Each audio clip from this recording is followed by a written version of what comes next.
It's time to rock and roll! Yeah, they used to do the countdown. Now it's just like, bah, which I'm happy about. I don't have to awkwardly wait for everything. But the people at home don't need to hear all that. Here on the Waffle Press Movie Hangouts, I'm your host Diego Crespo. With me today is my co-host Gina Versa. Hey, good to see you.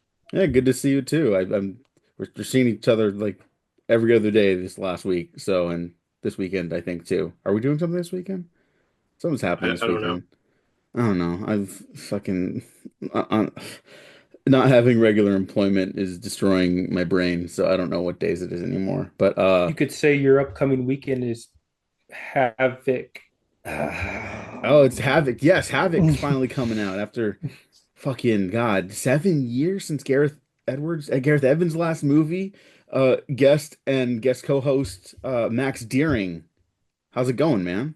It's good. Like I said off mic, it's real nice to see you guys. I know I just saw you both back in December, January. But yeah, no, it's good to see you. Been too long since Yeah, I've yeah. both seen you and been back on Waffle Press. Yeah, no, great on all counts. I mean, you're always welcome here. You're a friend of the show, running shit tight at A4E, of course. Always glad to hear those episodes and all the stuff you guys got cooking up over there, you know? So, Thank you. I know Mike and the all three of them appreciate it. yeah, yeah, no, you guys are killing it over there. I didn't listen to last week's, but I did listen to the Reacher season 3 rundown with our other boys. So that was delightful, of course.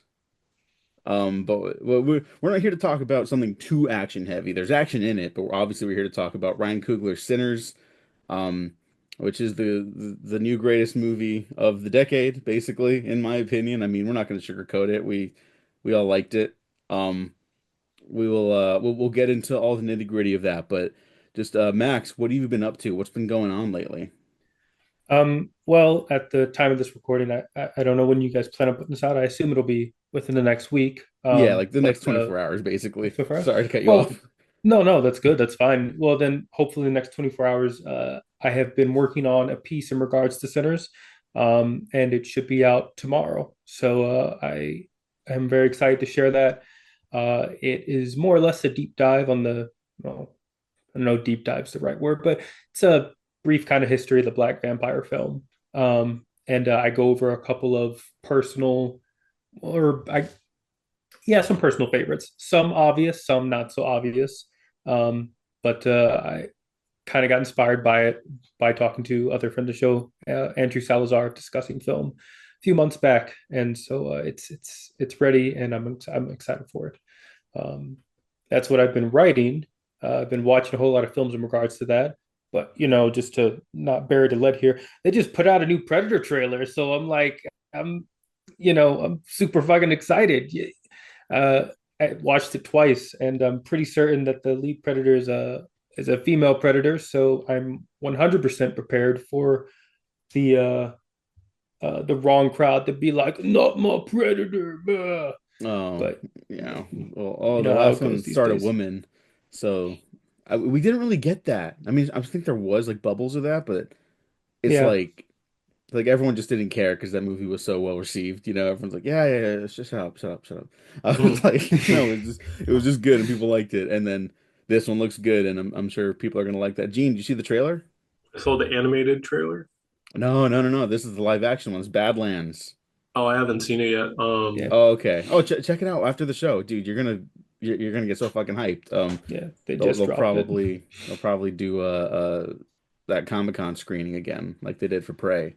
Oh, I'm gonna fucking hate you if you go and you say, If "Oh, yeah, so, so, so." if we'll Well, see, we'll yeah, see. well, I know you, and you two always land on your feet. Yeah, well, yeah, well, we'll see, we'll see. I'm optimistic, but yeah, yeah, that's fucking so exciting. The Independence Day alien skull, Was that just dead actually in center. there?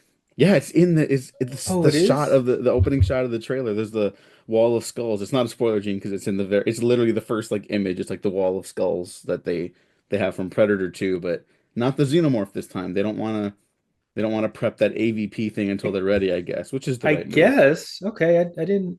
I'm looking at the photo now. Okay, I can kind of see that. Yeah. All right. All I'm right. not just trying to segue back to Sinners, but I would be genuinely curious, like as the guy who just posted some bullshit about like don't pigeonhole Ryan Coogler into franchises.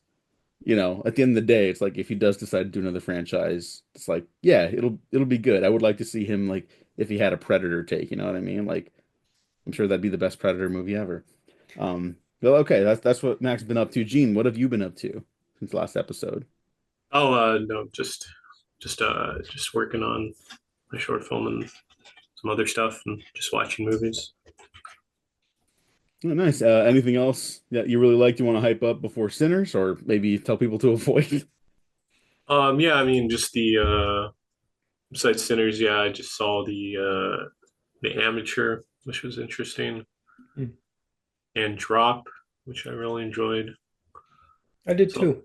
Yeah. yeah, Drop was pretty good, not giving enough love. And then Hell of a Summer, I really liked, was really funny. Was that the Finn Wolfhard slasher? Yeah, I was with Finn Wolfhard, Okay. so it's really has some really comedic jokes to it. I think it's also like a cool enough slasher, but like they're also like pretty young, so like yeah, it for having their first movie, I thought it was really well done. Oh, that's cool. And I mean, the fact that they get to play with like real money for their first movie, I'm sure is probably going to help them in the long run too. It's like, okay, you got your head start. That's great. We like Finn Wolfhard here. Yeah. Like I'm excited to see that one. I'll probably watch Drop tomorrow afternoon. I was gonna do Sinners in IMAX. That's not happening anymore because I wasn't fast enough on those tickets, and I don't want to take the Christopher Nolan seat in front of the 70-foot tall IMAX screen. God bless him for that. I don't know, man. I don't know So if I can do that. let So, me ask because this is a good way for us to dive into it. So the past week, obviously, the film is doing really well, and both critically and financially. But obviously, I live in the Netherlands. You guys live in LA. You guys live in LA, so that's a very obviously a film heavy town. So I think we have some really good comparisons between us. So tell me, what is this? What are the screenings like out there right now? You said the 70 millimeter was, I assume, packed up on Saturday. So I'm assuming you guys are still selling out like mad dogs. Yeah, I think it's been selling out because like maybe only two or three places have that correct 70 millimeter. So just the way it's being marketed, I think it's really going heavy into it needs to be seen like a certain format. So yeah, I mean it's just been selling out. So that's pretty good with the audience like actually understanding how it's supposed to be seen. So yeah, I would say yeah, the just the fact it only has like three places now in LA that actually shows that is probably why it's like selling out so dramatically. Okay. Did the Cinerama? I know there's for years that's been people trying to bring that back. Did that used to also do 70 millimeter? Yeah, hmm they used to do 70 millimeter. Okay, Yeah. Yeah, you could see it in the dome. gotcha. Yeah, Yeah, that was I think the famous story from like 10 years ago this December was that Tarantino like specifically made Hateful Eight for like the Cinerama Dome-esque experience. Not that theater specifically, but it's kind of designed for that mm, ultra 70 millimeter Panavision, super wide aspect ratio. Um, and notoriously did not get to do yeah. that very long, but we're not here to talk about that. But Well, Hateful it Eight, kind of fits same. given it's a giant The Thing reference, so it's not entirely unrelated. Yeah, yeah. Oh, you know what? Yeah, yeah, yeah. Yeah, Sinners is everyone knows like this structurally very similar from Dusk Till Dawn, right? Tonally very different. Mm, Although also still very funny. I didn't expect it to be so funny. Not that I thought it Mhm. was gonna be dour, but like different, definitely different vibe. And then also the exact vibe of that trailer. That's very tense and exciting and thrilling.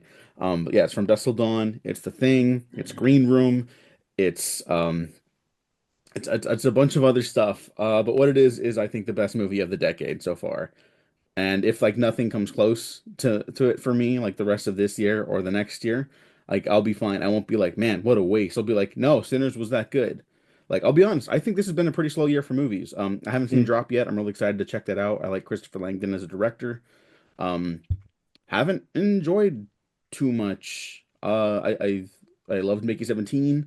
Um, I love Den of Thieves 2. Just rewatched that again, which is fantastic. One of Them Days is great. I think that's a great comedy. Um, definitely in well that would make like my best of the year in a good year so far. Mm. Um, and then I enjoyed Companion and The Monkey, but I wasn't over the moon about them. Everything Mm. else have kind of washed over me. It's been a big TV year for me. So I was hoping to enjoy Sinners, but I was really blown away by just how fucking fantastic this movie was. Like I physically couldn't believe what I was watching at points. I mean, full spoilers here. The big scene we're all going to talk about is that middle dance number where it gets very surreal and it's like the the evolution of music from the last 100 years from when Sinners takes place to now goes from that the blues to the electric guitar rock, right? The rock Primal movement. African drums. Like, yeah. Yes. Um, I forget the exact order because I did only see this movie once so far. I'm going to see it at least one more time, maybe two more times next week. That's the happy ending to my only one IMAX trip so far. Um, but and then you end up like in 808s by the end of that sequence, and it was I've never seen anything like that, Yeah. on the big screen, or maybe ever. Um, it completely blew me away, Max, as hopping on today. What is your ultimate take on Sinners? Like, if you had to, like, let's do that because there's so much to talk about here. I guess if everyone gave like one sentence reactions, and then we could just get into our favorite stuff about the movie. Um, I haven't stopped thinking about it since last Saturday when I saw it at IMAX. We just have regular IMAX. We don't get 70 millimeter where I'm not part of the American elite. Um, Sorry. but I saw an IMAX and it was in my head the whole time.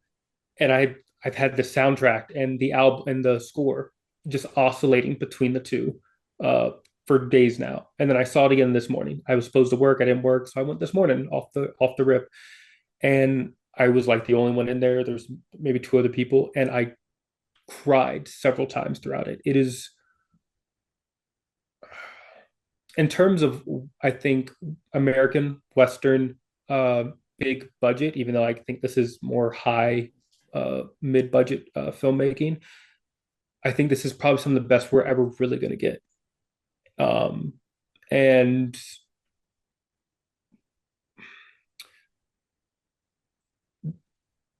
people, not people, people, no, people. We, in terms of just blockbusters, we need people to step their game up like exponentially. Yes, this is a passion project. Yes, it's original IP, but like, come the fuck on.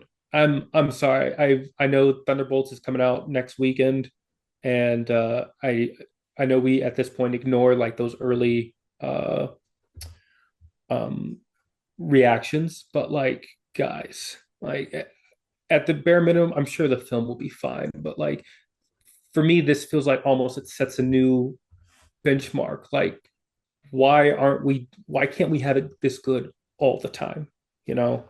Um and I know why, obviously. Like and no one can operate on Coogler's level, but good God. I'm moved. I'm so moved, and I wish I could talk to more people about this physically instead of just online. I'm moved in ways I don't think I have felt in a long time, if not really ever. Gene, good luck following Yeah, that up. yeah. No, I thought it was just really well made. The just the fact that like it's the original movie and it's getting a lot of attention is really great. And yeah, I really enjoy Ryan Coogler. And yeah, I mean, I just love the whole cast with Haley Steinfeld and Michael B. Jordan. Always great to see them. So it felt very like such a magnetic movie, and you can try to see it again for sure. Speaking Sorry, I was of pulling up the Haley cast list. Steinfeld, oh yeah, speaking of Haley Yeah. Steinfeld, Shamik Moore is on Fraud Watch. Mm. Man is Oh no, Shamik Moore is gonna He's end it all after this movie. just been on Fraud Sorry. Watch for a long time, long time. Yeah, yeah. Poor bastard. But whatever. We don't have to get into that. But yeah. Shout out Michael B. Jordan, who's like magnetic movie star charisma made me forget he was two people in this movie, and he's just one person. He's not two people. He's one people. There's There's only two one Michael B. Jordan, and I forgot. there's two scenes separately with Smoke and Stack upon this rewatch that the first time I noticed with Stack. So with Stack, when he's in the car with Sammy and he tells Sammy to play him a little diddle, and Sammy starts playing, and the look that Stack, Michael B. Jordan, gives him, and he's like, "Woo, we gonna make some money." There's so much life and energy, not just in Jordan as an actor, but he imbues that character with so much life, which is ironic given what happens to him. But it's so there's just like I know in the trailer release and that the first trailer and it ends that with that shot of him slow mo firing the Tommy gun. It's like, oh man, that's a movie star image. But like as a movie star like presence, that just that love and excitement he had to hear Sammy that first time, not realizing like, damn, you got that blues dog in you. Like it was like, oh man, like it, I feel what he feels in that moment. And then with Smoke, uh, and when he meets Annie, and he first meets Annie, and they're having the conversation about the hoodoo black bag he's got on his neck, and she's like I guess I don't want to say enhancing. That's not the word, but like she's re-imbuing it with her ritual. And he leans back and he pulls out this pipe and he starts smoking it. And this is another instance of just I am struck also by his presence, but also I thought obviously in that scene they're about to have sex, really hot sex scene. This movie is extremely sexy, but also I just thought, damn, you smoking that pipe, that is a sexy chocolate man. Like I can hear my mom if I know she watched it, but I could just probably hear her just say, that's a beautiful chocolate man right there." No, but I just thought, damn, like he's just smoking that pipe and he looks good. Like I mean, obviously it looks good, but I hope I'm making sense. I just like I'm struck by um how such a simple gesture, movement, action is just very not necessarily erotic, but just I guess very sexy. Uh, I don't know. No, So, something that like this stuck makes out to me. that makes total sense to me. I was just having a conversation over Easter weekend about how like everyone's multifaceted. Everyone has layers, right? Very few people are just one thing, and if they are, it tends to be a bad thing, right? But for like our pop stars or movie stars, you do want them to exude a certain level of charisma, and with movie stars and often action stars too, there's got to be an imbued sort of like sexuality to them, right? Not to ogle or objectify, but it's like, almost like a power fantasy thing maybe. It's just like, oh man, like that's that's what we go to see, right? Pretty people on the big screen, right? That's very uh like toned down explanation of like why we actually go to the movies, but that for blockbusters anyways, and this is a blockbuster. Ultimately, this is a crowd pleaser. It's just a crowd pleaser with a million things on its mind. Some have argued too much, but we can get into that. Um, but no, you're totally right. I mean, like Michael B. Jordan's a very beautiful man who also is just a fucking kick-ass actor. There's some beautiful Yeah. people that can't act, and there's some people that can act that aren't traditionally beautiful. We discover other aspects of their beauty, right? But no, he's totally like the complete package. Like it's awesome that him and Ryan Coogler are kind of the new um De Niro and Scorsese, basically. Because Um, you yeah. can argue that he might not have much range, but at the very least he's got presence. Like he knows how to. hold your gaze, so the viewer's gaze. Hmm. Um, Yeah. I mean, this cast is incredible. It's stacked. It's him, like you said, Haley Steinfeld, who gets to bring out that little bit of Negro-ness that she's got in there. So respect. But what was Which, I by the saw way, this? I didn't that is real, right? I didn't know No, no, no. that. That's really I've known that for a while, but I think it's the first time she's really gotten to bring that out. There's this tweet someone said where during that scene, it's not her sex scene or what she says to him. I think it's when Sammy is trying to pull her aside. She's like, "Boy, you don't get the fuck out my face." Someone said her during that scene, and it was the clip from Key and Peele as the president. He was like, "Afternoon, my Negroes." And I loved it so much. I couldn't think of that scene anymore without thinking of like that comedy sketch. Um, but yeah, Haley Steinfeld, Delroy Lindo, who is fantastic, fan fucking tastic. I'm going to. I should have the damn cast Yeah. list pulled up. It's last Please. seen in Well, here, the Spike Lee movie. the Was that his Five last one Bloods. he was in? Yeah, the Five Bloods. No, he's done other stuff between that, hasn't he? Yeah. Oh yeah, he I was feel like in The Harder They Fall, but like, oh yeah, he's not really done anything movie I think wise maybe since because of then. that Blade movie he was waiting for. Uh, Could have mm, been that. Oh yeah, well, yeah, like Vice said, I don't need Blade now. I'm good. Good luck. yeah. Yeah, I You have two great Blade movies and Sinners. Like that's the trilogy now. You yeah, know. yeah. You probably um. won't Yeah. see another Blade. Eh, you know, it's what it is. Mm, Wunmi Mosaku, who plays yes, Annie, that's her. um, who I only had passing familiarity with. I know she was in Loki and the Deadpool and Wolverine movie. I have not seen those. I will watch Loki Have eventually you because I've heard that one is good. have you seen his Um, house? yes, yes, Okay. that's that movie on Netflix, right? Yeah. Where Her and she plays like part of an immigrant couple coming to yeah. America and it's like really fucked up and depressing. I don't know if it's that depressing, but No, it's but very good. okay, it's a horror movie. It's not like for people that haven't seen it. Go watch his house. She's very good in that. Her and Um, Sope Derisu. I hope I didn't mispronounce his name too badly. Um, but yeah, very good. Sorry.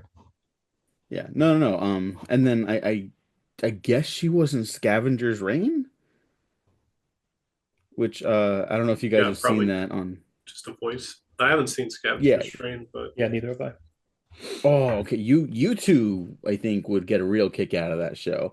Only 9 episodes because it wasn't renewed for second season, but you can kind of just like enjoy the season as itself. It's like not a huge cliffhanger where like the story's incomplete. It's like no, it's got a beginning, a middle, and an end Mm. specifically for these characters. So, you know, they should have renewed it though because it's fucking good. But yeah, check that out. And then Miles Caton, who is like some musical prodigy who has been touring with her since like he was 16. He's 20 now, and this is his first like movie role, maybe acting role ever. And this dude just lit up the screen. Like I thought this was like, oh, Imagine this being is your first go round and you have to hold your own against this kind of cast. It's incredible. yeah, Sorry, I cut and you off, basically but no, yeah, no, you're totally right. And then basically he's also the lead character, like a third lead. It's Michael B. Jordan, and him, you know?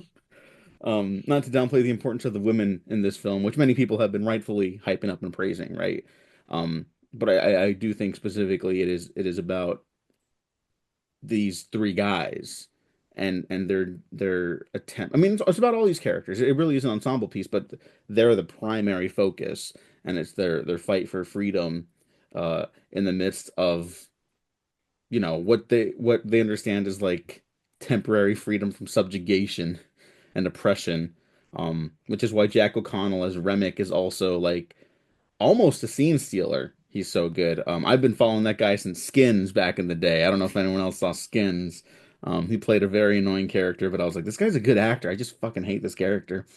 Um, and that that whole avenue of villainy is so unsettling because there's also like a tragedy to it too because like the Irish were so subjugated and oppressed for so long as well, and then you know now they're ultimately white. Like that's a very real thing. Irish can be racist too, but he's not. It's not like part of the cake. I thought it was gonna be like white supremacist vampires they were gonna be fighting in this movie, and that's not really like he is doing that right. He is absorbing them into his cult basically because he's basically gentrifying the South is what he's trying to do, right? Is like, Mm. oh, let me take your culture and we'll all live together. It's like, well, he's still taking the culture. He's still taking the stories. I think that's a line he even says in the movie. He's like, I want your stories, I want your memories. And it's like, damn, like this is fucked up and scary. It's more than just blood-sucking vampires. Although there's definitely that too. Yeah. And that's what I really liked about it too. It's like, yeah, there's like B movie trappings to it, but it's also not ashamed of them. It's not like the highbrow version of it. It just is it. It's like, no, people are gonna get fucked up and there's gonna be a lot of blood going everywhere, Yeah. all up in this movie. And it's so cool. Um, let's see who else. We mentioned Delroy Lindo, Omar Benson Miller as Cornbread, who's always delightful. Uh, Jamie Lawson from the Batman, the mayor from the Batman, Yeah. um, who I didn't know she had it like that. Legion Lee as Grace Chow, who ends up being like a huge instigator for the third act of the movie, who I really liked in her short sequences in Babylon, but I really liked her here. Yeah. Because I liked this movie and maybe didn't like the other one too much. But yeah, what's your guys' take on that character? Because I think a lot of people uh quote unquote blame her for the violence in the third act. I mean, you needed to get to that point though in the movie, and then she was also going kind of crazy, I would say, from grief. So I mean, I think it made sense. She does nothing that I don't think any normal person with kids wouldn't have done. I know that there's some people who's like hot taking like, oh, she fucked up, but it's like, well, then you don't have the third act. And also, again, I think most people would probably act how she does. Like, you don't know if they're obviously not going to. They're going to bait her, but like she doesn't know that. Why would she take that risk? So she did nothing wrong. I understand. And she also gets the one of the many line readings of the movie. Uh Come on in, motherfuckers. Like, hell yeah, let's go, let's go, let's go. To no, all the women characters, especially Annie, Wunmi Musaku, uh such great presence. Again, like a cast of heavy hitter. There's such life in her, um, and also such sadness. I mean, her first line is something. It's no use bemoaning misery or something. There's no point in talking about it. Like she's eking out an existence in this place, and she's doing fine. But like she said, there's no point in like talking about it. It's just life, and there's just so much sadness and beauty in her. And no, I loved all the women characters. Her probably most of all. Um, yeah, yeah. Sorry, I feel like I'm taking up all the space here. No, no, no, no, please, um, please, because we can talk about Annie. I just wanted to mention for Lee Jun Lee's character as well. Like I also think like because the characters are so three-dimensional in this, like to the point where like when the first half of the movie is like it I'm not saying it's just the setup, but it functions as that, right? It's establishing the characters and the relationships, the setting, the place, and everything. Like I knew things were gonna go bad for like basically everyone, right? The yeah, movie tells you that basically up front, yeah, right? When Sammy's the only one who shows up in that car at the end. And like I didn't want it to get there. I was like, I really like this movie works without the vampire stuff. yep, Like the themes and the story work without that. I know that's coming into play and I don't want it to. And yeah, I agree. I think she's the only one besides Annie who recognizes the threat, like the scale of the threat, I think. yeah, And like immediately is like, we have to do something about it. and the only character who, besides Annie, who's a mother, right? And Annie, of course, Mm, lost her child, so she understood the yep. weight of that too, you know. But I don't know. That was just I heard someone back in the theater go like, "Ah, you bitch," well, and it's like I get the impulse. I disagree with it. I Yeah. guess is what I'm saying. But Yeah. yeah, Annie is such a fucking great character too, and like all these movies sort of need the character that knows the deal with the supernatural stuff when it comes into play. But I love the dynamic between her and Smoke, where once she's like something's off, he locks in, doesn't question, he never questions her Love that. at I all. fucking love that. Yeah. And he doesn't Because have to it's when say, I Cornbread trust comes her. back. Yeah, he's looking back and forth and he's clocking it. He might not what he is an actor and I think also on a script level what's done is so well is that they know that we know what's going on. So they don't have to explain it. And yes, Smoke and Stag have been away for 7 years, but Smoke trusts her. He loves her. He's had a baby with her. Like he trusts her, even if he might not believe in the magic. And he's just like, all right, bet. And he goes with her through that whole sequence. And no, yeah, I love that. I love that sort of immediate respect he has, even if he might not actually like buy into it. I mean, obviously, once he's almost bit, then he's like, all right, I'm locked in, and nobody questions it either. One like spoilers, Stack turns. I mean, it's not spoilers. You see it in the trailer. Um, I, To be fair, as you a only quick, see it in the second trailer. I just want to make clear. yeah, After that, you start seeing it, which is a shame. But that I first teaser disagree plays with it that. pretty close to the vest. I disagree with that second trailer that people say it spoils. I don't think it spoils anything because if you've seen, I don't want to say from Dust Till Dawn, but like Hmm. if you're in any way familiar with genre stuff, there's nothing in there you couldn't immediately infer from just like looking at the film.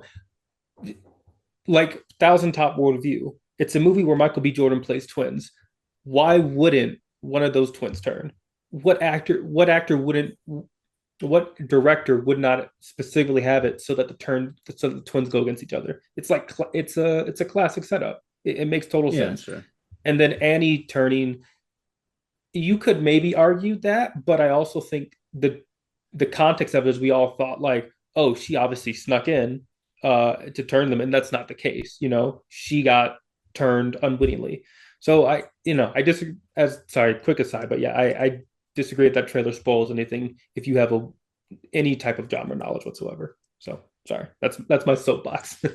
No, no, it's um, it's fine. I mean, I ultimately agree with you. It's just and the movie's doing so much that again, like I said, like I kind of where it's going, and I was just so invested. I didn't want it to do that. I was like, yeah, no, I don't want them to get hurt. And I'm like, oh fuck, they go pretty bad. It's like it's not they just die. They all go pretty bad.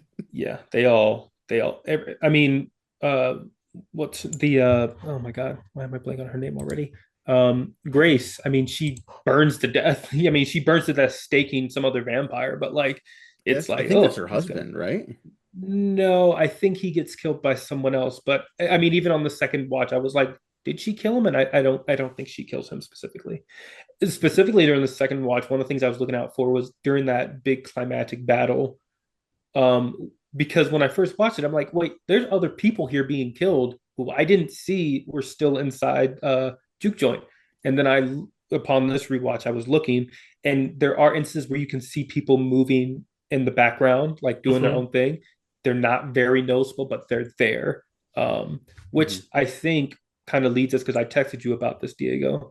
I think this leads to one of the criticisms that I've heard about the film is it being shot in shallow focus, and I wonder if it being shot that way, um, something like that, what I was missing on that first watch, I wonder if that's because of the shallow focus due to the IMAX cameras. Yeah, I think part of that is because I did miss that, and plenty of movies I love have also done that where they're like, oh, there's actually more characters here, because for a movie like this you do want a body count. Ultimately, like Yeah, for as genius and brilliant as this movie is with its themes and ideas and such, and it absolutely is. This is not taking anything away from that. It's like you do want you want the Star Trek guys to go down explore the planet with some red shirts, like Yeah. you want some stake setters there, literally with this movie, because of the vampires. Get it? But no, like I was wondering about that too, and then yeah, because of the format that this was shot in, with the IMAX 65 millimeter, projected at 70 millimeter. IMAX cameras have like a larger depth of field because their sensor sizes are so much larger. And because of the Yeah. sensor size, when you put the lens on, even like the widest lenses possible, there's just a certain shallowness to the focal view of those lenses. And like so that's why like Oppenheimer has a lot of those like blown out backgrounds a lot. Even like when it's like a wide shot of a crowd of people and stuff, and that movie used it very well to its effect, right? Especially like disorienting effect when it's like Oppenheimer, like fucking like going fully what have I done. That's terrific, and here I think it uses it very well too. I was a little worried because I did hear slightly about that beforehand where it was like, oh, would have been nice, just whatever, right? And I was like, well, let's see, because Coogler's a very good filmmaker. um we haven't really seen him flex his technical qualities as a filmmaker. It is, and that again, that's whatever. He's so good. It's never been a concern for me. And now this feels like him completely let off the chain, where it's like, let's jump from 2761, which is the most narrow aspect ratio this side of 4001, which is just the triptych sequence in Abel Gance's Napoleon. That's the only aspect ratio that's ever been wider, I think, in human history. Um, let's go from 2761 to IMAX, uh, basically 4:3 Academy ratio, right? Like tallest Mm. fucking aspect ratio, one of the tallest aspect ratios you can get, and that is like ultimately an insane decision to try because those are two very big fields of view. Like that's a world of difference. That's several like stacks of image difference. Um, and how they use it here with like focusing on either character or spectacle. That sounds like very broad, but I think you guys know exactly what I'm talking about, right? Like Yeah. when they open up to the characters discussing or whatever, or like when the vampires storm in, after come in, motherfuckers, Yeah. and then like they're setting up for the shot, and it's like it gets in my IMAX screen, it got wider, and Gene, you Yeah, saw it in did for me IMAX as too. well? Yeah, saw it in IMAX at Yeah. Universal City Walk. Oh, okay, yeah, yeah. Well, that's where I'm going Monday. But yeah, it just locks you right the fuck in. And at that point you kind of don't notice that maybe some of the edges are blurred out or very soft focus because they're focusing on what needs to be focused on, you Yeah. know. Trust me, I'm the fucking guy who's also like not shutting up about like, man, I wish there was like a deeper focus in a lot more movies now. I think people see shallow focus as cinematic because of stuff like Oppenheimer, because of ultimately stuff like this. And we will be talking about this movie alongside the Oppenheimers and I believe the Jaws and the Aliens of our time. I think this is what we'll be referring to as the bar of quality. Like, oh man, is this the next Sinners? Um, but yeah, I think with IMAX, it's definitely much more difficult to get that deep focus. With the Ultra Panavision, that 2761, that's easier. Um, but again, I don't have enough knowledge of it being shot in the IMAX format. Because this is the first movie to ever marry those two formats, the Mm. Ultra Panavision and IMAX, which is a different thing. Again, I don't have enough knowledge of that as of this moment to like break that down, Sure. but they're just very different, and it's amazing that they got them to work. And that's why I'm really excited to see it projected on film. And I hope movies like this can reinstigate a certain level of quality in theaters to make it accessible for more people because it's kind of crazy that it's only in 10 theaters across the globe to see it in the Yeah. intended format. There's a lot of Yeah. IMAX theaters, but even then, not that many, you know? I think we gotta use this to push theaters to up their game a little bit. Like look, people want to see these things in premium formats. They want that big screen experience, whatever that means to them. They want it. It works. Ryan Coogler puts out a video geeking out over the different formats and mediums. People love it. I love it. You guys love it. Everyone I wins. I would love to know there's no way I don't think anyone can really know, but I would love to know how much heavy lifting that video did. Not to say like the marketing and hype wasn't already there, but that feels like I've never seen a director so plainly talk about these technical formats, but also do it in a way that is easy to understand. And I'd be very curious to know how much of an impact that had on just regular everyday people who don't know this, because I feel like it did gangbusters in terms of the marketing. In terms of, I mean, you're saying you still have screenings sold out on like Mondays. So like, I mean, maybe I mean LA is a film town, obviously, but like I think maybe that did, wonders for the format and for people wanting to go see it like that. Yeah, yeah, I did too. Gene, what do you think? Because just really quick, I do think that there's something to just being excited about stuff makes other people excited. When you see someone's excited about the work they're doing, you're excited for them. You want to hear more about it too, you know? And like to get a little educational, like there's a difference between a good and a bad teacher, you know? Is the teacher excited about the subject or is the teacher just giving you facts? The facts could be accurate. If it's not exciting, you're not going to be excited to learn about it. But I don't know, Yeah. Gene, do you think it made a difference, even outside of LA? I don't know. I can't really say that because it's like, yeah, I don't know how well the other screenings are doing in other parts of the state or the country. So yeah, it's really hard to tell. Um, I'll say out I here post. are my oh go ahead. Sorry. No, no, no. You go ahead because I'll pull up my thing I was going to pull up anyways. Okay. I'll just say my IMAX screening on Saturday. I bought the tickets 3 days in advance. I think there was maybe like 10 other people. That Saturday we get there, packed to the brim all the way. So people, I mean, obviously it's a Saturday 9 o'clock at Hmm. night. So and it was in a different part of Amsterdam, but like Hmm. people still showed up and showed out. But like the 10:50 showing this morning, there was four of us. So I mean, like that's fine. It's a Wednesday at 10:50 in the morning. Like I'm not expecting that. There is obviously the larger conversation about how Warner Brothers maybe mismarketed this internationally, but again, I don't think a lot of people are showing up to a movie at 10:50 in the morning on a Hmm. Wednesday. So, but I think it's doing well though. yeah, yeah. Um, but Yeah. you better pull some up. Yeah. And then I want to get back to the marketing thing too because I listened to something about that recently that I thought brought up some interesting points. But so right now, or no, in like 2 hours from the time of recording, it'll be noon on Wednesday. Hmm. And that theater at City Walk, which is again that's one of the 10 theaters in the world playing it in its intended aspect ratio, but it's noon on a Wednesday. Most people have a job to get to. They're not going to be able to just take time off work to go see a movie. And yet, that theater's basically when I took a screenshot 2 days ago, it was basically filled up. It's like the two front rows had most of their space, but all the great seats where you're gonna be able to see the whole screen without turning your head too much, gone. Um, it's like there's some spots in the third row. I'm looking at it right now.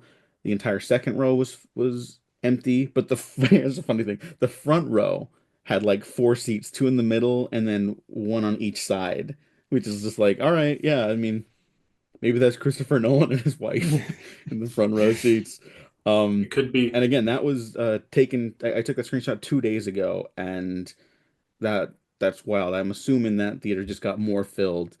There's a theater in Phoenix. So I'm looking at some of the quote tweets because some people I saw responded like, "Holy shit, it's happening here too." In Arizona, right? This is Arizona, and this was taken yesterday at 1:30 p.m. where it's about half full, but it's their IMAX screen and it's 1:30 p.m. on a Tuesday where all the premium seats, all the great seats gone, Mm. all gone. There was a Chicago one that looked pretty empty. I mean, pretty full, excuse me. Um, Someone said they secured 8 tickets for the Dallas theater that had the 70 millimeter IMAX screen. And then they checked They pay him back and the back. rest of the seats are gone. So Jesus. like, yeah, people want to see this movie. And again, it's like I understand this is very like it is ultimately niche, the theatrical experience, but I think getting excited about it just it does something to people, you know. It's like I want to do that. You know, ultimately like whatever people say like, "Oh, I hate other people. I don't want to be around other people." Like ultimately that's mostly bullshit. Most people do just want to be around other people and sharing the communal experience. Like when I saw this movie, they were fucking I was mostly surrounded by strangers.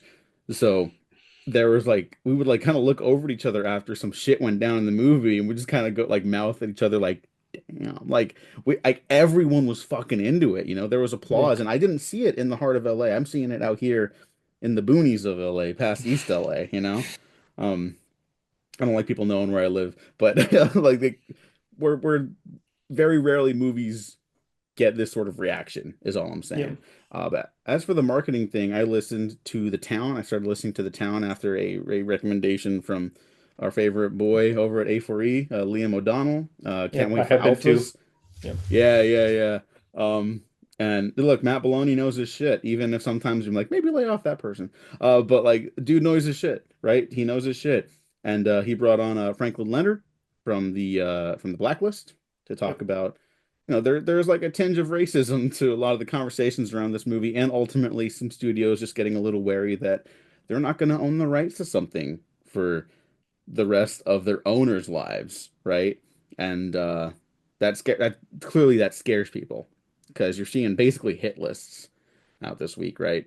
Mhm. Which places like Variety have since tried to walk back a little bit, and it's like, But even that article, they still like the opening paragraphs are still them like saying, "Oh, it still has to," they're not entirely walking it back, but like it's still yeah, there. Hmm. yeah, And I, yeah, I listened to that episode too, and I thought it was a really well done episode.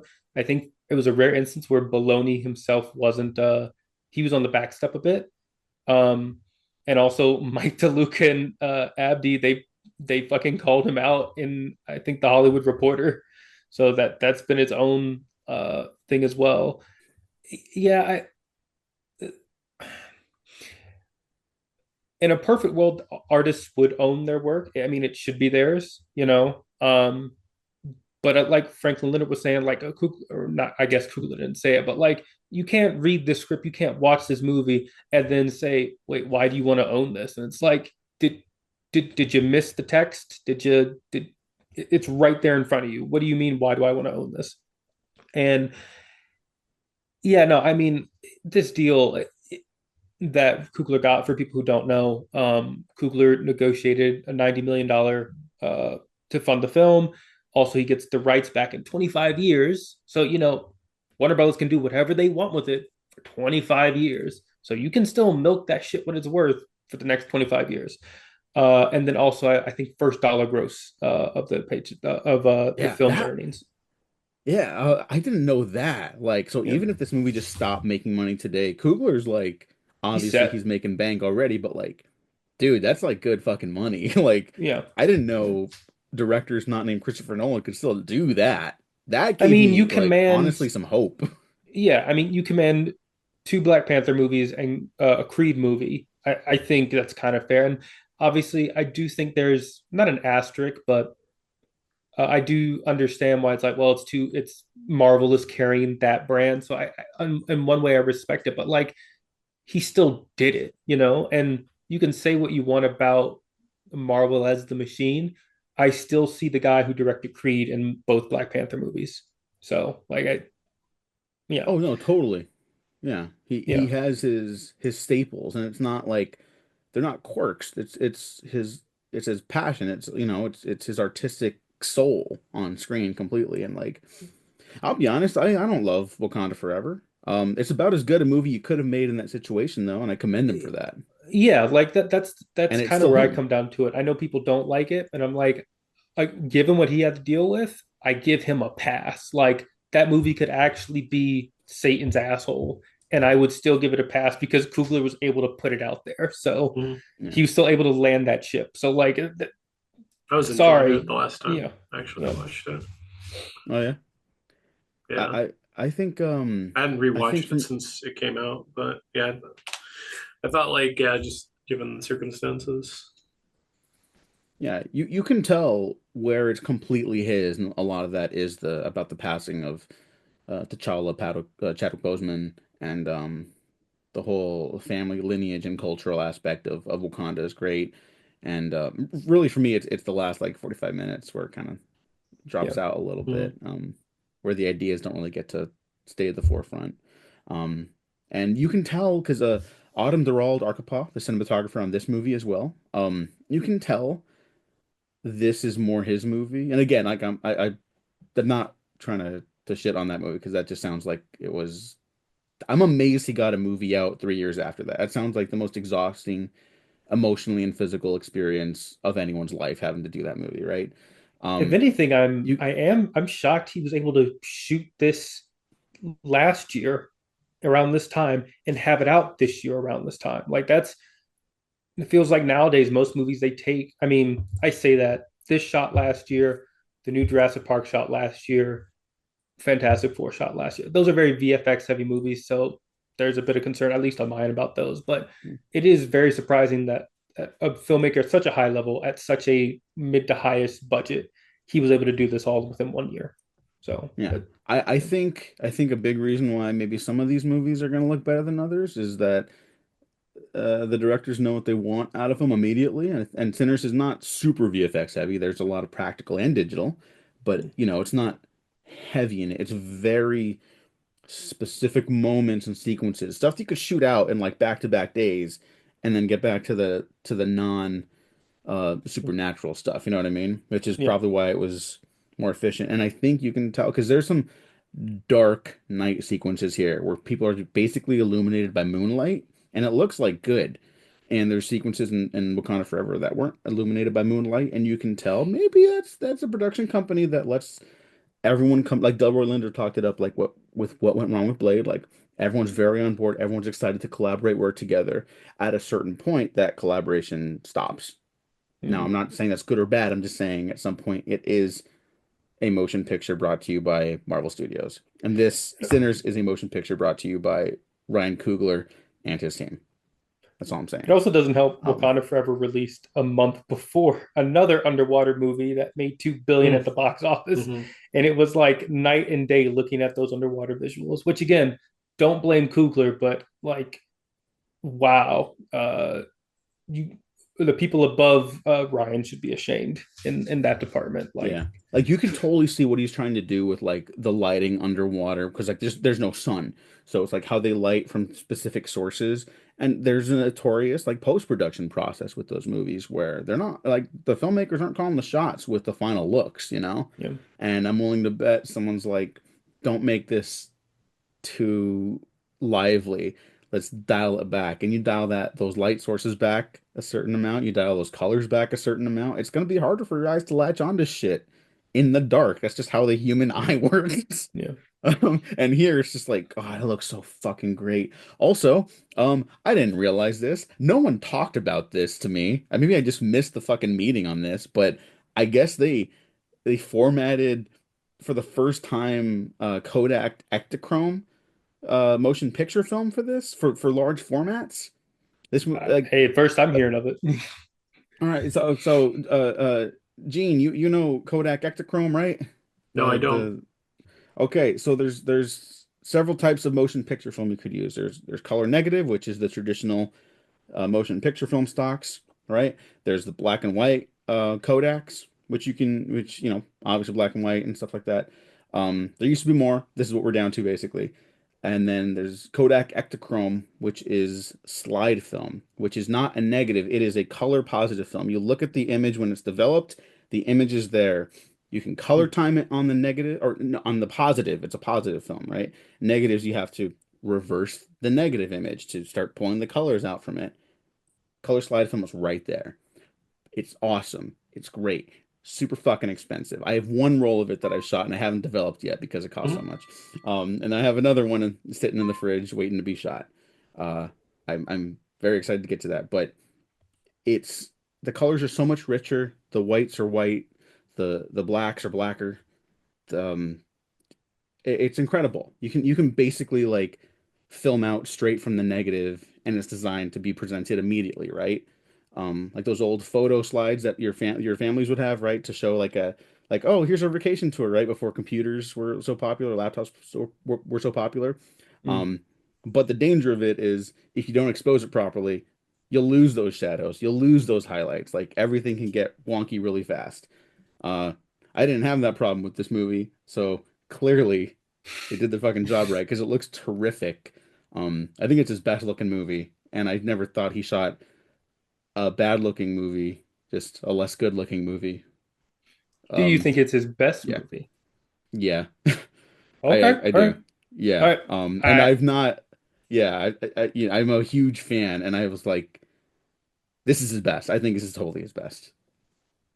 What about you? okay. Uh, there's a part of me that thinks Creed might still just beat it out by like inches, but I say that might be his best, but this might be my favorite. So two different things. Because I can see where this gets messy. Um, but the messiness works for me. I don't demand perfection from my art. Um, and maybe in some ways I prefer the mess than to the perfect thing, so to speak. Speaking of that, I just want to point out because I haven't said it yet. I told you this. Ryan Coogler stole my idea. So in Sinners, there's an overt reference to the blood test sequence from The Thing, where they do in The Thing they do a blood test, and this they try garlic. I thought of that like 5 years ago, and I had it written down somewhere. He did not steal my idea. I'm obviously joking, but I did come up with it. And so it was sort of gratifying. It was one of those things where it felt so obvious to do. I was shocked I hadn't seen anybody do it. So to have, a master like Kugler come out and do it, I'm like, I can't be that upset at it. So essentially what I'm saying is if somehow, some way if I ever put some out in the world and that's up there, just saying I came up with it first, like in 2019, but it is what it is. He got me. Um, but I almost I had to hold back laughter when I saw that for the first time because I'm like, oh shit, he's doing it. Yeah, and also speaking of the thing references, I don't know if you guys noticed. Did you see the other one with Remick? No, I no. think I saw your take on it. Gene, do you know what Max is about to say? No, I don't know. I don't think I missed that one. Yeah. He's the husky from the thing. So when we're first introduced to Remick, when he's going up to the Klansman's house and he's banging to get in the door, the oh god, why did I suddenly blank on them? The no, not the Chowta, the fuck, I just saw the Choctaw? movie. Choctaw, there we go. The Choctaw bounty hunters, they, say, hey, don't trust him. He's not what he seems. They're the Norwegians. So Remick is the husky. The Klansmen are not Outpost 31, but Outpost 31. It is a very clever homage that I didn't immediately clock. I had Drew McQueenie tell me that, and I was like, oh, that makes a ton of sense. Um, Yeah, it's so very, yeah, that's a very obtuse reference there. yeah, no, fair enough. Yeah, I just wouldn't even thought about it. The garlic thing. I think is very openly a reference, but yeah. Yeah, no, So like the Hateful that's Eight, interesting. I will put this in my best movies that are the Thing homages, which is this and the Hateful Eight. No. uh, Yeah, and I mean, ultimately, because this is very John Carpenter coded as well. Like, yeah, obviously, like this wholly a Ryan Coogler film. And I've said this before too, but like you can see the different homages, and you can see them as because they're not just the homages. Like he's not just doing the thing testing parody. Like he's not doing it like as a joke or like, oh, you guys remember, like he's doing his own version of it in the yeah, context of his own film, yeah, and he's just pulling these sources for his own narrative purposes. They work because his narrative needs certain things in them, not because we've seen the thing before. yeah. One of the top five best movies ever made, but how many fucking movies try to like homage it? And I'm like, why'd you like you didn't need that in there. How do they homage it, but then do it in a clever way where you're not where it doesn't I hate this word. It doesn't feel like slop. I hate the word slop. I hate that that's our go-to to describe, but yes, that's kind of yeah. Yeah. And you know what? I want to back you up on the husky thing too, because I think just off the bat, we all know like, hey, fucking weird vibes from this dude who's like body is smoking, right? Yeah. He's the husky for white people. I think everyone else is like, nah, something's up. I saw someone post a video where they're the Choctaw uh like going up to the door and like knocking and like, hey, you guys see anything weird in there? And they're being like super racist to them, right? And they're like, okay, you guys have a good day. And the Choctaw goes back to his guys and he's like, oh no, he's in there, but fuck him. Like I love that. Oh, that's great. Speaking of them, obviously they don't have a large presence in the movie. I think on my first watch, I was actually expecting them to show up at the end, sort of like as a to save the day. Um, but I don't. This is going to make money. If Ryan Coogler wants to do a sequel, I will be the first one there. I don't need a sequel, and I don't even know if I necessarily want a sequel. I don't want a spinoff or anything. But the idea of Choctaw vampire hunters is so infinitely fucking cool. I would love to see that, even as its own original thing, not related to Sinners whatsoever. Because I don't know if you guys saw as well, on Spotify, there's like some extra material that lore basically that Kugler came up with, and one of those things it ties into the twins pitting the gangs against each other and also robbery. But there's also the talk of an immigrant, one of those massive immigrant vessels, pulling up into the New York harbor with everybody dead. And so essentially, Kugler wrote his own last voyage of Demeter with that. And I'm like, that's fucking cool. I love that. Um, and it's one of those things where, because I'm going to pivot back to Jack O'Connell's Rimmick, the more I sit with this film, the more I think that that character is stealthily not maybe just the best character in the film, but he might just be one of the best characters I think I've like seen, thought, experienced for a very long time. Because yes, on the surface, we look at yes, he's a vampire, and yes, vampires drain blood. They're leeches of culture. That's a very not wrong surface level reading of vampirism and that character. But once you peel that back, there's so much more underneath him. And there is a very understated sadness and tragedy to him that they don't play up for good because he is an evil bastard and they keep it that way. But when you really think about him in the context of what he's doing and throughout the film, he's so tragic.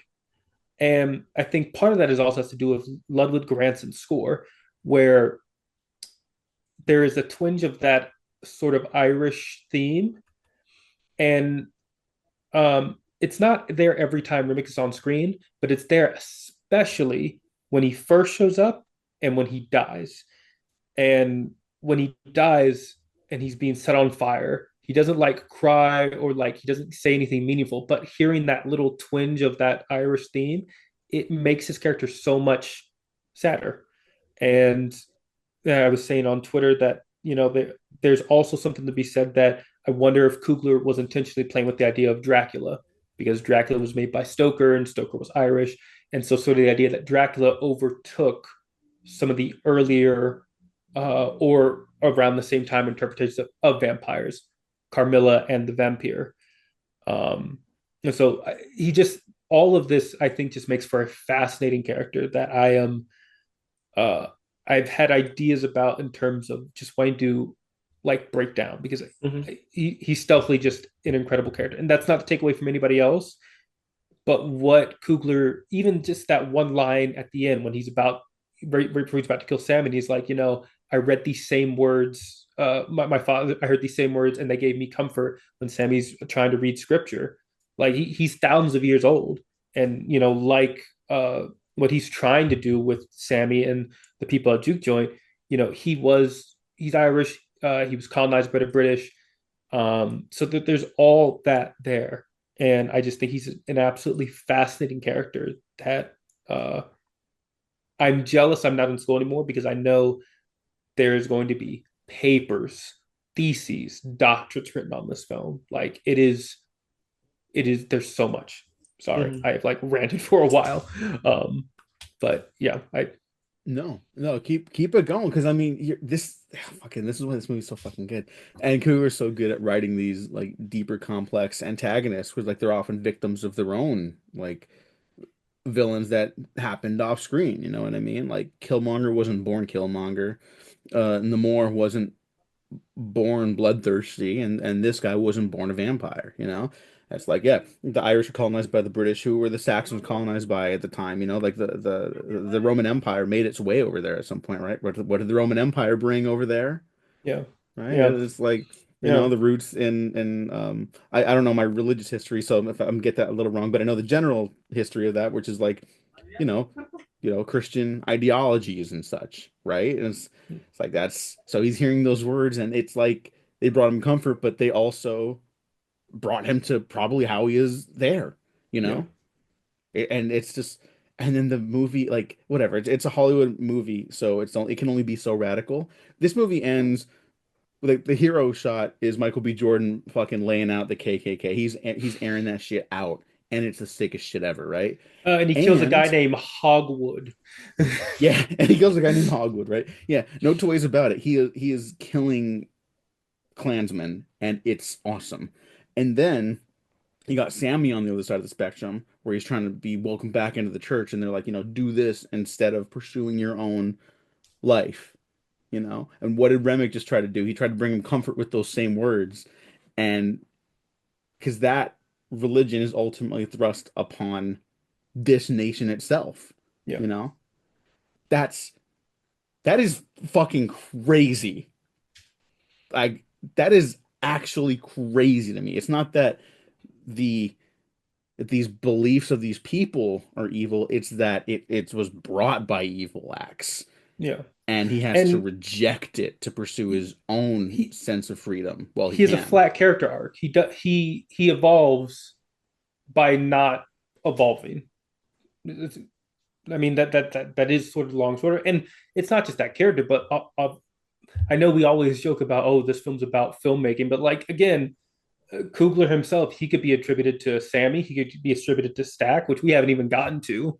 But like, yeah, he rejects because you would think it opens with Sammy being told to drop the guitar, embrace God, and you think after watching the entire film that's what he's going to do, and he doesn't. He leaves because look where that got him.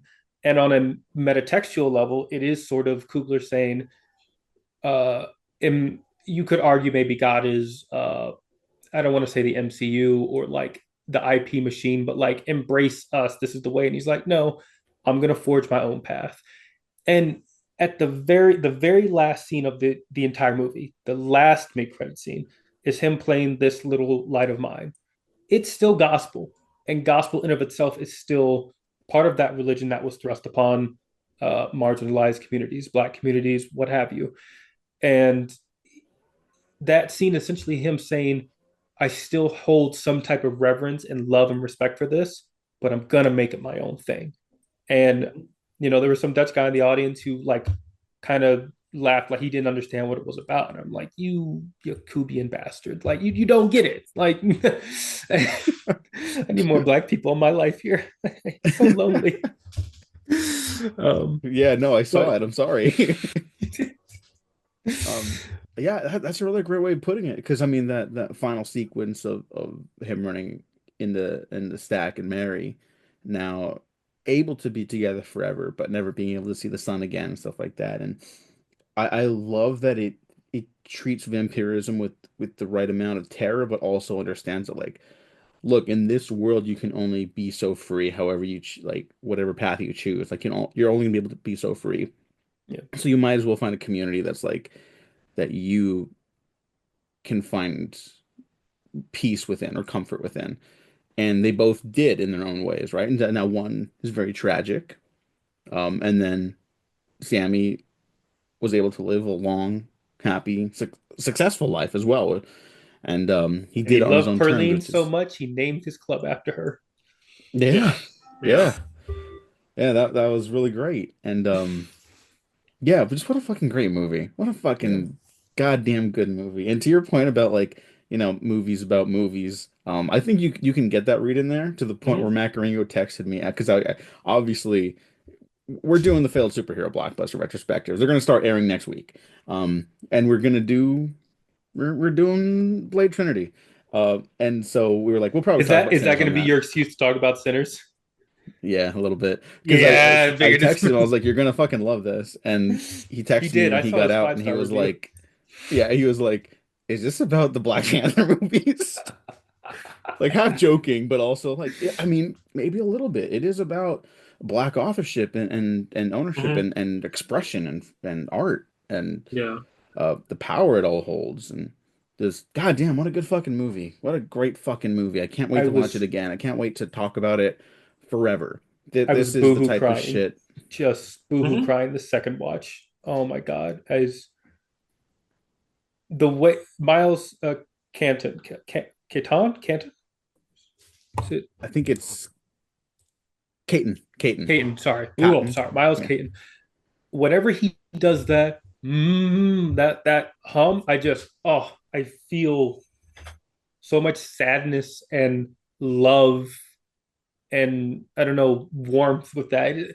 We didn't touch on it, but good fucking god, the music is incredible. Really I haven't been is. able to turn it off. Great soundtrack. I've I know it's gonna sound like, oh, now I've been converted, but I've always been like a low key fan of like jazz and blues, and a lot of those interests they do stem from movies. So like I love noir, so I kind of love jazz and I love blues, even though I don't think you have that many not blues centric movies, but like southern gothic blues, something like Sinners to an extent. So I've always loved those genres, and they're actually really great writing music to me. But the incorporation of that into this film, that incredible one take sequence is, I mean, it's it is incredible. It is mind melting that he did that, and you could argue it's maybe the high point of the film. I think it's one of many high points, but the use of music is astounding. Hmm. I don't remember the last time I wore out my ears with the score and the soundtrack, uh, so often. Like every day, I've just been listening to them. So yeah, Yeah. Uh not a one-to-one comparison, but I really like the movie Elevator to the Gallows and I've been listening to that score a lot this year. Have you guys heard that? It's by Miles Davis. oh, Um, all right. yeah. So both you guys, everyone, go watch Elevator to the Gallows and then listen to that score. I think it's his only film score. Mm, It might be, or at least like one of the few, but it's incredible. And he's based. It's Miles Davis. He fucking kills, obviously. Um, so go watch Sinners. Go watch it again. Go watch Elevator to the Gallows. Anything else we want to hype up before we head out? No, I don't think so. well, one, it's apparently rising in its box office. Someone said so Monday it made like 7 million. Yesterday, Tuesday, it made 8 million. So it's like it's going up. Whoa. It's not dropping off like it normally would. So I think somebody said it's probably going to cross 100 come Sunday. So Hmm. we'll see. I hope so. Um, but Yeah, yeah, me too. it's Because not. I think this is a movie that's going to make most of its money domestically because we didn't Yeah, really get into the marketing after all. But it I don't think it was a failure to attempt to market. I don't think they knew what they had, and they talked about it on that episode of The Town we were discussing too. Where like I just don't think they knew like how people were going to respond to this. And on some level, I kind of understand that because it's a very off-kilter movie with a very structured premise, but a very different experience than what movies have been in a while and very rarely get to. And I'm not saying that to be cynical. I'm saying just like that's how special this movie is, yeah. you know? But I mean, we also just had Long Legs last year, and Warner Brothers has a hell of a lot more money than Neon. So I'm not saying they should have did the Long Legs route, but Long Legs, I think people first started seeing it like around April or so, and it came out in what July, In July, July. August, something like that. So Yeah, it yeah. had a bit of a it had a long lead up. Neon knew what It they had had. long legs. It, fuck off. it had long legs up to its debut. Um, so there's no reason. I mean, Michael DeLuca and Abdi, they knew what they had. So I don't know. There's not really an excuse, but like what Leonard said, just because it's conventional wisdom doesn't mean it's correct wisdom. You know. But Yeah, I'm 100% like, agree. yeah. So I'm hopeful this makes money. There was a point. Oh, again, going back to the no, I don't want. If they never make another one of these, I'm fine. But I actually told happy birthday, Billy Jarrett, by the way. But Oh yeah, happy birthday. I was telling Billy that if they did something, you know what? I'll take it. Set it post-war 50s, separate Mary and Stack for whatever reason, and make Stack like a gumshoe, like down in New Orleans or something. And you've got 50s noir, 50s Southern Gothic noir. I watch it. I would, but that's me. I'll give you that one, Kugler. You stole my garlic scene. Have that. Go make a sequel if you really want to, but you don't have to. I don't want you to. All right, here, really quick. One more thing about the marketing, and but mostly one more thing on that. Have you played Infamous 2? No, no, I didn't have a PS3 I until think that's much later. PS3. So All right. I don't know if they've updated those games to be playable on new systems.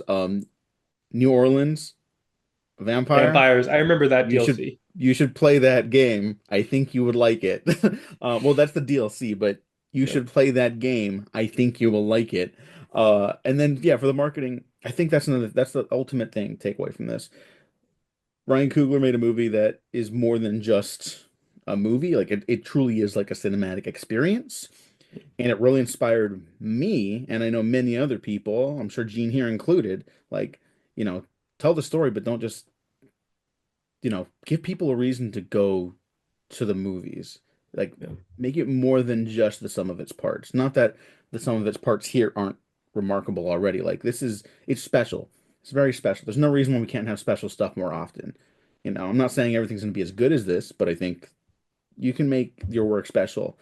And I think that should lead to the marketing where people don't like understand how to market stuff anymore, I guess. You could have like, especially with like the Spotify stuff you were mentioning and like the whole history, like Coogler's got it all like in the movie, right? You could have done this whole lead up of like Warner Brothers tweeting out or posting like old newspaper headings and clippings of like the ship that his Demeter, right? The that Remick clearly killed everyone on, stuff like that. Um, Oh, stuff going on in Gangland, Chicago in the 1920s. What's that they're already about? doing that with weapons, and it's effective. Yeah, yeah.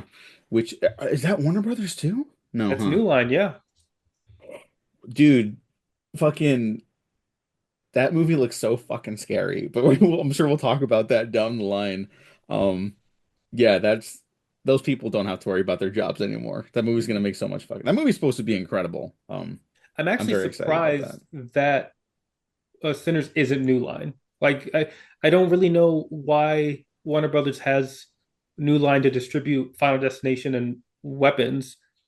I mean, obviously, I know that because they own New Line, they have their own budget and whatnot. So New Line would never have been able to do that. But I mean, still, like, why didn't you just give this to New Line? Because New Line clearly knows how to fucking market their movie. They're already marketing fucking Final Destination. And I might not be the biggest fan of those films, but like, hey, looks good. You know, Weapons were 4 or 5 months out, and you got people genuinely unnerved about that uh camera footage. Like it's yeah, I don't understand it. Sorry. No. I think that's worth bringing up. I think it is just like a budget thing. Because they Um, also gave them the Shazam movies, and I don't understand that. Like what's going on? Why Oh, does that new that is strange. yeah, I don't so know. it's I'm not over there. They're having to. What are these guys? Those two main producers that were probably worried about their jobs probably won't have to be worried much longer. That's all. If it looks like it's gonna turn out as good as this movie's turning out, like I think they'll be fine now. yeah, And rightfully so. They look like they're greenlighting interesting shit, which is what these companies should be doing. So yes. that was Sinners. It's incredible. There's so much more. Someone's listening to this probably like, oh man, they didn't talk about this. Yeah, because we talked about other stuff, and because otherwise we're gonna be here all day, and we're not gonna do that. I'll be here all day. I'm gonna do one more podcast later. But Same. yeah, Max, thanks for joining me. Yeah, you got another thing going on too. Where can the thanks. people find you? Uh, on Twitter, Blue Sky at ODST Spartan. Also running the A4E accounts on Twitter, Blue Sky, Instagram. Uh, Occasionally streaming on Twitch. It's so much to remember. And I also have the keys to the Discord. I'm in the A4E Discord and the Waffle Press Discord. God, I hope that was it. This is I have to actually have to write this down because it's getting too much. um, It does help when you write it down. But yeah. yeah, thanks so much for joining us. Can't wait for the Thank you. next A4E. Gene, where can the people find you? Yeah, you can find me on Twitter and Instagram, G9892. All right, thanks as always, my friend. Thanks as always, listeners. Like and subscribe. Go fucking watch Sinners. What are you doing here? Go. You listen to an Vanish. hour and a half of this, you could already be halfway through Sinners. Yeah. Yeah. Yeah, you'd be over halfway through Sinners, right? It's like under 2 hours. No, 2 hours and 17 minutes. Oh, okay, well, like okay, 10 for credits probably. So yeah, you Yeah. could be halfway through Sinners. Yeah, go. Skedaddle.